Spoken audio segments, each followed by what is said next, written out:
Kali ini kita akan membahas sedikit tentang booster TV ya.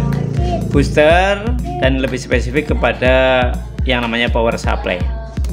Booster TV ini ya, itu berfungsi sebagai penguat penerimaan sinyal gelombang elektromagnetik yang dipancarkan oleh stasiun pemancar.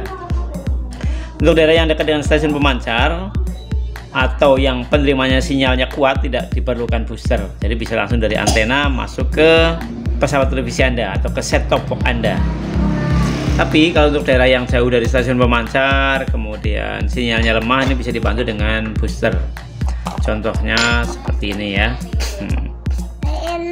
Antena. Pada booster ini biasanya terdapat bagian input ini yang dihubungkan dengan antena. Di sini ada UHF in, ini terhubung dengan antena UHF.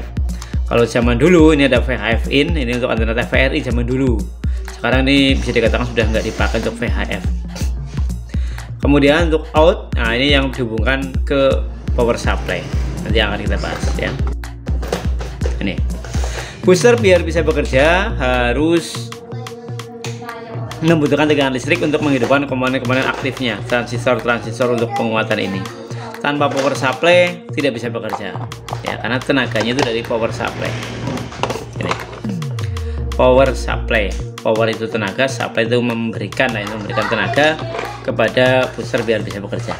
Booster saja tanpa power supply tidak bisa bekerja. Power supply saja tanpa booster juga sama saja bohong, karena ini hanya memberikan tegangan listrik, sedangkan yang menghasilkan penguatan adalah boosternya. Seperti itu. Ada yang mengatakan power supply ini dikatakan booster bawah. Sebenarnya itu bukan booster, ini penguat saja ya. Jadi yang booster adalah yang ini ya. Kemudian ada juga yang antena sudah dilengkapi dengan booster. Contohnya adalah antena remote, antena rotari, antena yang bisa muter-muter.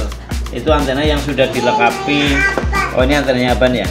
Antena yang sudah dilengkapi dengan booster yang berada di sini nih, antena rotari, antena remote. Seperti apa boosternya kita lihat.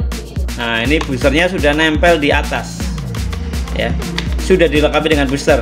Antena remote termasuk antena yang ekonomis karena dia sudah ketika pembelian sudah dapat antena, dapat kabel, dapat boosternya sekalian ya.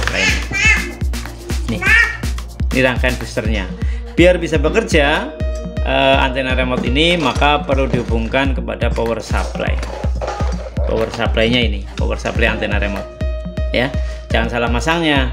Kalau di antena remote, ini cari yang tulisannya ada antena. Ya, nah ini dimasukkan di sini. Tidak mesti di sebelah sini, ada juga untuk model lain tulisan antenanya ada di sebelah kanan. Nah, ini contohnya produk Sanek. Dia tulisan antenanya di sebelah kanan nih, antena ini. TV1, TV2 ini bisa untuk ke TV atau STP. Kalau punyanya Niko, dia berada di sebelah kiri ini, tulisan antena. Ini antena ya. TV1, TV2 juga di sini juga. Ya. Kalau booster yang terpisah, contohnya Mas Pro, Tanaka, DX dan lain-lain. Ini ya. Ini power supply-nya, ini boosternya, ini sepasang. Bisa nggak power supply-nya pakai ini, boosternya pakai ini? Begitu juga remote. Bisa nggak power supply-nya ini, kemudian antena remote? Ternyata tegangannya beda kawan.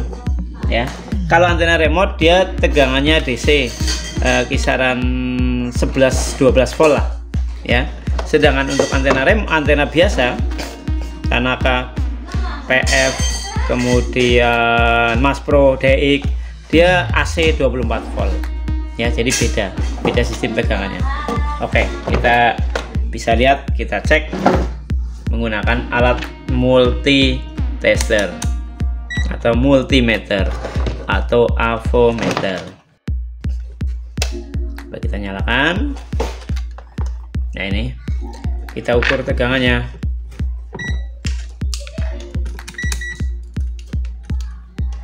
Yang mengeluarkan tegangan adalah yang terhubung ke rangkaian booster yang ada di atas ini ya.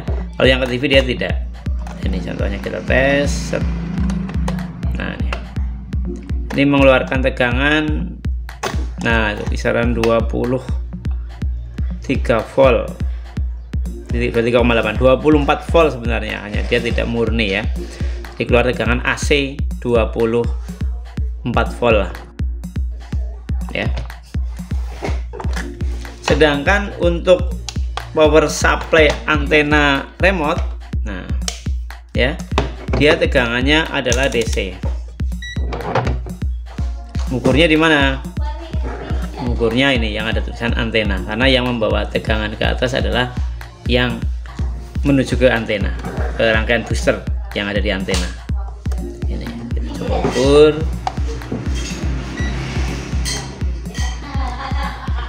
Tuh, 14, sekian volt, 15 volt lah ya, kisaran 14, sekian volt DC. Jadi beda penggunaan antara power supply antena remote dengan power supply booster yang terpisah ya. Jadi jangan gunakan ini untuk menghidupkan antena remote, begitu juga antena power supply antena remote tidak digunakan untuk booster yang terpisah itu ya.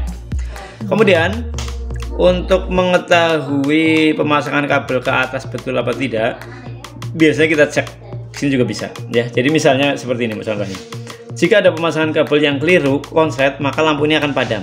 Dimasang kok di antenanya kok konslet atau sambungannya bermasalah, kok nggak keluar gambar ya, oh ternyata ini kok mati, itu karena terjadi konsleting antara ini dengan ini ya. Jadi antara yang, karena dia bawa setrum 15 volt, ketika terjadi konslet maka dia akan mati. Itu juga ini ya, kalau terjadi pemasangan kok kabelnya bermasalah, dia juga akan mati. Contohnya ini kita konsletkan ya, misalnya pura-pura yang ke booster ini ya. Nah, ketika terjadi konslet dia akan mati. Tuh, ya. Kalau meredup, kalau konsletnya di atas mungkin dia meredup ya, ini berarti ada permasalahan di kabel, konsleting ya. Tuh. Nah, dia akan mati. Oke teman-teman, itu sedikit kita bahas tentang power supply. Terima kasih, semoga bermanfaat.